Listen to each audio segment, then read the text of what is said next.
On Palm Sunday, the 29th of March, 1461, as blizzards swept across the Yorkshire plateau, over 50,000 men gathered on snow-covered fields near the village of Towton to settle England's throne in blood. What began that frigid morning would become the deadliest single day of combat ever fought on British soil, a maelstrom of violence so absolute that mass graves would still be yielding their mutilated dead more than 5 centuries later. The Wars of the Roses had already torn England apart for 6 years, transforming the realm into a nightmare of shifting loyalties and familial betrayal.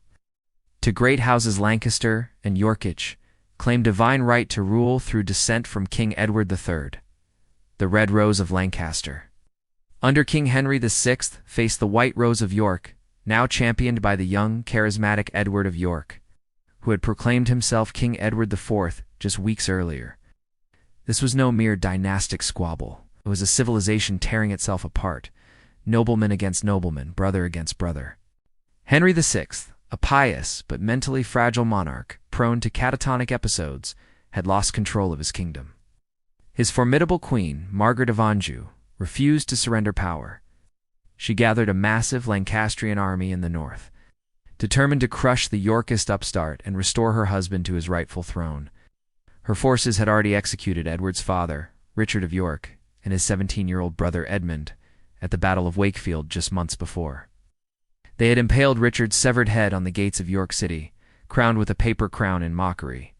The stakes could not be higher. This was war without mercy.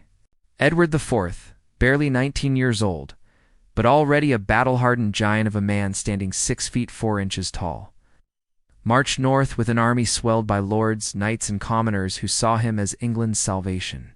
His chief supporters included Richard Neville, the Earl of Warwick, the legendary kingmaker, whose wealth and military prowess made and unmade monarchs. Warwick commanded the vanguard, positioning his forces on the plateau between the villages of Towton and Saxton. The terrain itself seemed designed for slaughter. The battlefield stretched across gently rolling farmland, hemmed in by steep valleys on either side. To the west flowed Cockbeck, a modest stream that would soon run thick with the blood of thousands. The narrow battlefield would force men into a grinding, claustrophobic killing zone with nowhere to retreat. As dawn broke on that Palm Sunday, visibility collapsed to mere yards as snow drove horizontally across the field. According to the account preserved in the Chronicles of the White Rose of York, compiled from contemporary sources, both armies exceeded 25,000 men, each staggering numbers for medieval England, representing perhaps 10% of the entire military-age male population. Every region, every great family, every small village had sent its sons to this frozen field. The Lancastrian army held the superior position on the high ground, their archers ready, their men-at-arms confident. They commanded the battle's opening, waiting for the Yorkists to advance uphill through the blinding snow. But Warwick, a tactical genius, understood that conventional battle would cost thousands of Yorkist lives. He ordered his archers forward into the storm. What happened next changed the course of the day. Warwick's bowmen, positioned with the wind at their backs, loosed volley after volley of bodkin-tipped arrows into the driving snow. The shafts flew farther than normal, carried by the gale, arcing invisibly through the white curtain to rain down upon the Lancastrian lines. When the Lancastrian archers tried to return fire, their arrows fell short, exhausted by the wind. Hundreds fell without ever seeing the enemy. Maddened by this invisible death, the Lancastrian commanders made their fatal decision. They ordered the advance downhill, abandoning their defensive advantage, driving their army into the teeth of the storm toward the Yorkist line. The slaughter was about to begin. The two armies collided somewhere near mid-morning, though in the whiteout conditions, time itself seemed to dissolve into an endless present of violence. The initial clash between the vanguards produced a sound witnesses would describe as resembling thunder thousands, of weapons striking armor, shields, and flesh simultaneously. Men pushed forward in tight formations, the front ranks dying almost instantly, their bodies held upright by the press of soldiers behind them. Medieval combat at this scale was unlike anything in modern warfare. There were no firearms beyond a handful of primitive cannons that proved useless in the snow. Victory belonged to men willing to stand face to face with their enemies and kill them with sword, poleaxe, billhook, and mace. The weapons of Towton were designed for a single purpose, penetrating armor and destroying the human body. Axes with hammerheads could crush skulls inside helmets. Long swords could find gaps in plate armor under arms, between helmet and gorget, through visors. Bills, agricultural tools converted to weapons, featured hooks designed to pull mounted knights from horses and spikes to puncture steel. The battle line stretched nearly 3/4 of a mile across the plateau. Tens of thousands of men crushed together in a space barely a few hundred yards deep, creating a density of humanity that transformed individual combat into collective butchery. Knights in full plate armor fought beside common soldiers in padded jacks and simple helmets. Lords died next to farmers. The snow turned to slush beneath their feet, then to crimson mud. Edward IV fought in the front line, an almost unprecedented act for a king. His towering presence and legendary strength made him instantly recognizable despite the storm. Contemporary accounts describe him wielding a poleaxe with devastating effect, personally killing multiple enemy combatants. Medieval kingship demanded this kind of courage. A king who would not risk death alongside his men could not command their loyalty. For hours, the battle remained deadlocked. Neither side could break the other's line. Men fought until exhaustion forced them backward, only to be replaced by fresh fighters from the rear ranks. The wounded fell and were trampled by their own comrades, drowning in the churned mud or dying from crushing injuries as the mob surged back and forth over their bodies. The cold proved both blessing and curse, slowed bleeding from wounds, but induced hypothermia in injured men who collapsed. Around midday, the battle's momentum shifted. The Duke of Norfolk, John Mowbray, arrived with several thousand fresh Yorkist troops from the south. I had been delayed by the appalling weather, his columns struggling through snowdrifts that made roads impassable. But his arrival on the Lancastrian flank created immediate panic. The Lancastrian left wing, already exhausted from hours of combat, suddenly found itself assaulted from an unexpected angle. Medieval armies possessed fragile morale. Unlike professional forces with rigid discipline, they consisted largely of feudal levesmen obligated by law to fight for their lords, but with limited training and no particular loyalty to distant political causes. They fought because they had to, and they fled when survival demanded it. Norfolk's assault provided the psychological breaking point. The Lancastrian left collapsed. Men broke ranks and ran. The panic spread like fire through dry grass. Within minutes, the organized army dissolved into a mob of terrified individuals scrambling for survival. The Yorkist forces surged forward into the gap, rolling up the Lancastrian line from left to right. This was the moment that transformed Towton from a major battle into the greatest disaster in English military history. Edward IV in Warwick gave an order that would haunt England's memory for generations. No quarter, take no prisoners, kill them all. Medieval warfare normally followed certain conventions. Knights and nobles would be captured for ransom rather than killed. Common soldiers might be allowed to surrender or flee. But Edward and Warwick, remembering the execution of Edward's father and brother, remembering the mockery of the paper crown, chose vengeance over mercy. The chase was on.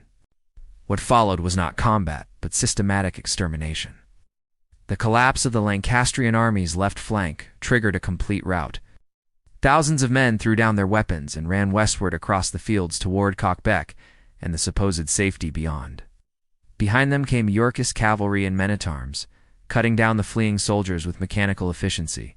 The psychology of pursuit killing is among warfare's darkest chapters. Men who had fought courageously for hours, who had stood firm in the shield wall and faced death with resolve, now became prey animals. The act of fleeing triggered a predatory response in their pursuers. Knights on horseback rode down running men and killed them from behind with sword strokes to the head and neck. Men-at-arms surrounded groups of surrendering soldiers and butchered them methodically. The contemporary chronicles describe the slaughter with horror barely concealed beneath their formal prose. Cockbeck became a killing ground unlike anything England had witnessed. The stream, normally fordable at several points, had swollen with snowmelt and spring rains. Its banks were steep and treacherous, slick with mud and ice. Desperate men plunged into the freezing water, weighed down by armor and padding, and drowned by the dozens. Others tried to scramble up the far bank, only to be struck down from behind or to lose their footing and slide back into the water. Bodies began to accumulate in the stream itself, creating grotesque bridges of corpses that later fleeing men attempted to cross. The Chronicles of London, written within years of the battle, records that the river ran red with blood and that men crossed Cockbeck by walking on the bodies of the dead. While medieval chroniclers were prone to exaggeration, archaeological evidence suggests this description may have been closer to literal truth than metaphor. When the mass grave at Towton was excavated in 1996, it revealed the remains of 38 individuals who had suffered catastrophic trauma. According to the detailed forensic analysis published in the Journal of Archaeological Science, many showed evidence of multiple wounds. Some bodies bore 8, 10, or even 13 separate injuries, inflicted both during the battle and after the victim had fallen. The skeletal evidence tells a story more horrifying than any chronicle. One skull showed a square puncture wound consistent with a warhammer spike, driven completely through the bone into the brain. Another revealed a blade injury that had sheared away the entire left side of the face. Multiple skeletons showed defensive wounds on their forearms and hands, the marks of men raising their arms to ward off killing blows. Several showed wounds to the back of the skull, the signature of execution while kneeling or lying helpless. One individual had been struck so hard that his jaw was completely severed from his skull. These were not quick deaths. Medieval weapons, even expertly wielded, often required multiple strikes to kill an armored man. The men in the mass grave had been hacked apart, their bodies bearing testimony to minutes of sustained violence as they lay wounded or dying. Some showed evidence of injuries that would have been immediately incapacitating: shattered skulls, severed limbs followed by additional wounds inflicted on an already dying man. This was killing driven by rage, by bloodlust, by the psychological shattering that occurs when civilized restraints collapse. The pursuit extended for miles. Lancastrian soldiers fled north toward the city of York, south toward Tadcaster, and west toward whatever refuge they could imagine. Yorkist forces hunted them through villages and farmland, into churches and barns, showing the mercy Edward had forbidden. Contemporary accounts mention bodies found days later in ditches, fields, and forestmen who had escaped the immediate slaughter only to die of wounds, exposure, or exhaustion as they crawled toward safety. The battle had begun at dawn. By late afternoon, as the snow finally began to clear and a weak sun appeared, the field around Towton lay covered in bodies. The exact number would never be known, but contemporary estimates ranged from 20,000 to 28,000, dead numbers that stagger belief until one considers the confined space. The hours of combat and the merciless pursuit. England had never seen such carnage. It never would again. When darkness finally ended the killing, the survivors faced a landscape transformed into hell. Bodies lay so thick across the battlefield that it was difficult to walk without stepping on corpses. The snow had melted entirely, revealing a field churned to mud and soaked with blood. Wounded men, unable to flee or too badly injured to move, cried out through the night as hypothermia slowly killed them. There was no organized effort to collect the wounded. Medieval armies had no medical corps, no ambulances, no hospitals. Men who could walk staggered away, and who could not died where they lay. The logistical challenge of disposing of 28,000 bodies beggars imagination. In 1461, England had no industrial capacity, no earth-moving equipment, no chemical means of disposing of human remains on such scale. The responsibility fell to the local population, farmers and villagers who had likely lost family members in the battle and now faced the nightmare task of burying an army. Contemporary records mention mass graves dug near the battlefield. The bodies were stripped of armor and anything value, blub, grim but practical necessity in an era of poverty, and thrown into enormous pits. According to the register of the parish church at Saxton, special prayers were said for the dead, and the church received payments for burial services that continued for weeks.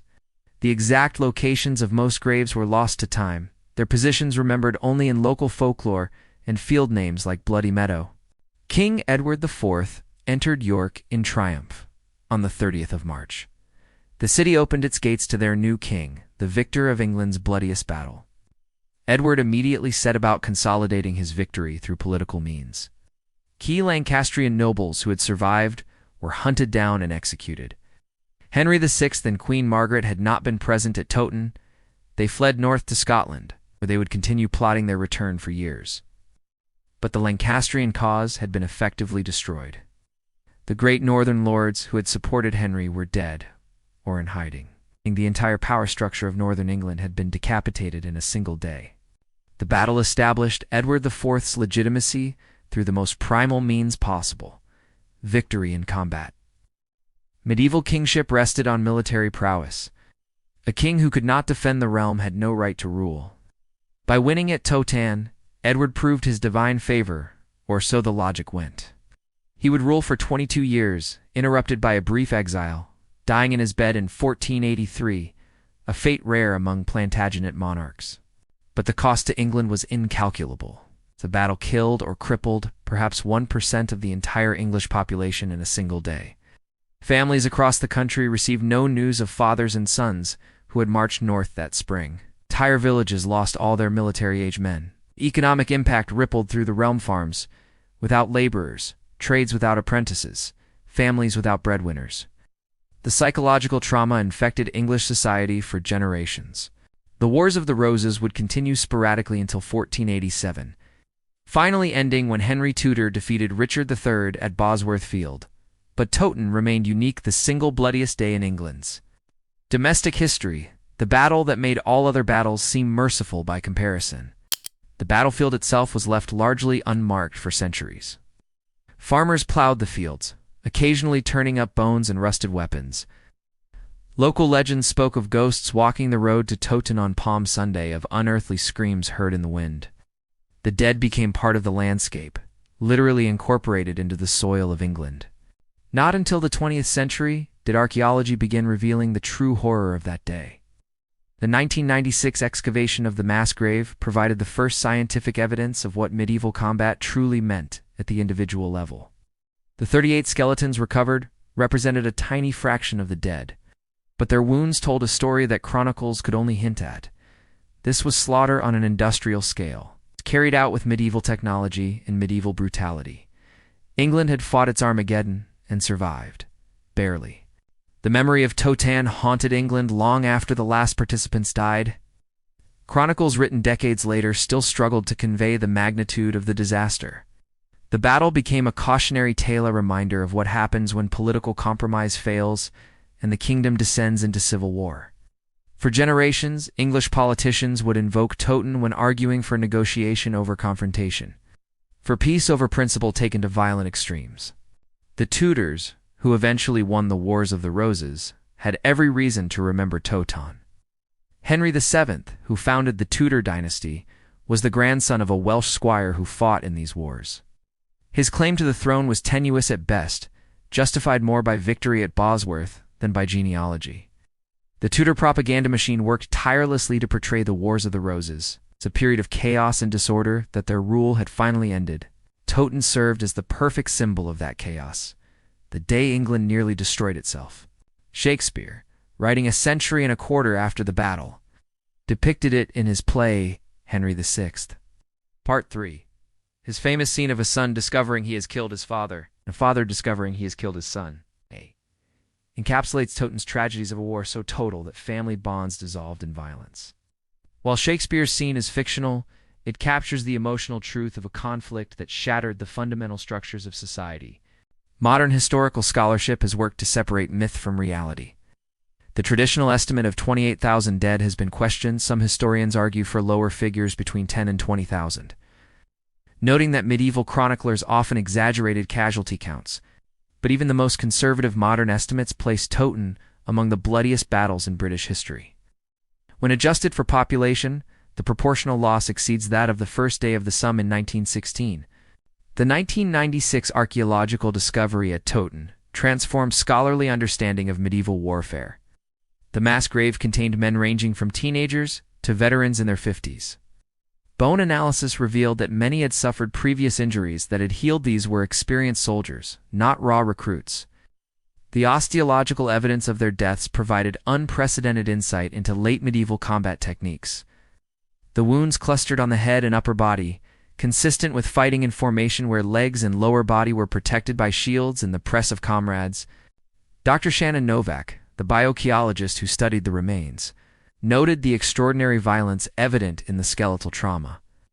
In an interview with the British Broadcasting Corporation, she described finding wounds that could only have been inflicted on helpless men, injuries to the top of the skull, to the back of the head, Two faces struck so hard that bones shattered. This was not just combat death. This was execution and mutilation, evidence of the breakdown of military discipline into massacre. The battlefield today is quiet farmland. A small monument erected in 1929 marks the approximate location of the fighting. Visitors standing on the plateau can look across the fields toward Cockbeck and imagine the desperation of that Palm Sunday afternoon. The stream still flows, innocent and peaceful, with no trace of the bridge of corpses that once spanned it. Towton forces us to confront uncomfortable truths about human nature and political violence. This was not a battle between good and evil, or between civilization and barbarism. Both sides believed they fought for legitimate causes, for rightful kingship, for family honor, for political stability.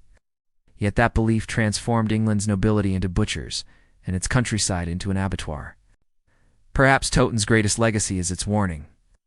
When political systems fail, when compromise becomes impossible, when adversaries view each other as existential threats rather than fellow citizens in temporary disagreement, then the unthinkable becomes routine.